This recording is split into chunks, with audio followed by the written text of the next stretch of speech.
তার প্রথম পরিচালিত ছবি, এটা আমাদের গল্প ভালো মতো গ্রহণ করেছেন দর্শক। পরিচালক হিসেবে নিজের পরিচিতি তৈরি করতে পেরেছেন অভিনেত্রী মানসী সিনহা। এবার তার দ্বিতীয় ছবি তৈরির পালা। প্রথম ছবির মতো এই ছবিতেও অপরাজিতা আরও কাজ করছেন। সেই সঙ্গে কাজ করবেন অন্বেষা হাজরা এবং অর্জুন চক্রবর্তী। এই প্রথম বড় পর্দায় দুটিতে অভিনয় করছেন অন্বেষা অর্জুন। তার বড় পর্দার যাত্রা সম্পর্কে কি বলেছেন অন্বেষা জানেন? এর আগেও বড় পর্যায়ে অভিনয় করেছেন অভিনেত্রী অন্বেষা হাজরা। তাই বিষয়টা নতুন না তার কাছে। সেই কাজগুলো উল্লেখযোগ্য নয় বলে বড় পর্দার বড় ব্রেক হিসেবে ধরে না নেওয়াই ভালো। এবার একটি বড় ব্রেক পেয়েছেন অন্বেষা। কিছুদিন আগেই শেষ হয়েছে তার সিরিয়াল সন্ধ্যা তারা। নতুন কাজের অপেক্ষায় ছিলেন অন্বেষা। এ পথ যদি না শেষ হয়, ধারাবাহিকে একসঙ্গে কাজ করেছিলেন অন্বেষা এবং মানসী সিনহা। সেই থেকে তাদের চেনা জানা। মানসী সম্প্রতি ছবি তৈরির কাজে মন বসিয়েছেন। তার প্রথম পরিচালিত ছবি, এটা আমাদের গল্প ভালো মতো গ্রহণ করেছেন দর্শক। পরিচালক হিসেবে নিজের পরিচিতি তৈরি করতে পেরেছেন মানসী।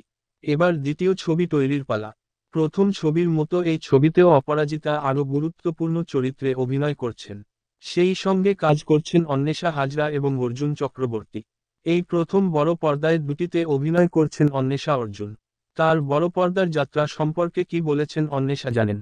অন্বেষা তিনি অত্যন্ত আনন্দিত। মানসী সিনহার মতো একজন অভিনেত্রীর সঙ্গে ফের কাজ করতে পেরে নিজেকে ধন্য বলে মনে করছেন। বলেছেন, এই পথ যদি না শেষ হয়, ধারাবাহিককেও মানসীদির সঙ্গে কাজ করেছিলাম আমি। এই সময়টা ছিল আমার ফ্যান গার্ল মোমেন্ট। আমি তার বিরাট ভক্ত। তার মতো একজন মানুষ আমাকে পরিচালনা করবেন, এটা আমার গায়ে কাঁটা দিচ্ছে। জুলাই মাসের ২-৩ তারিখ থেকে শুরু হবে আমাদের শুটিং। আগে একটা প্রেস কনফারেন্স আছে। সাংবাদিক সম্মেলনে মানসীদি সবকিছু বলবেন। তার আগে একটা সাসপেন্স রেখে দিতে চাইছেন। তার অনুমতি ছাড়া আমি আমার চরিত্র সম্পর্কে এখনোই কিছু বলতে পারবো না। এইটুকু বলতে পারি মানসীদি, অপরাজিতাদি এবং অর্জুনদার সঙ্গে কাজ করা আমার কাছে একটা বিরাট বিষয়। অনেকভাবে সমৃদ্ধ হব। এখনো বিশ্বাসই করতে পারছি না, ছবিটায় আমি আছি।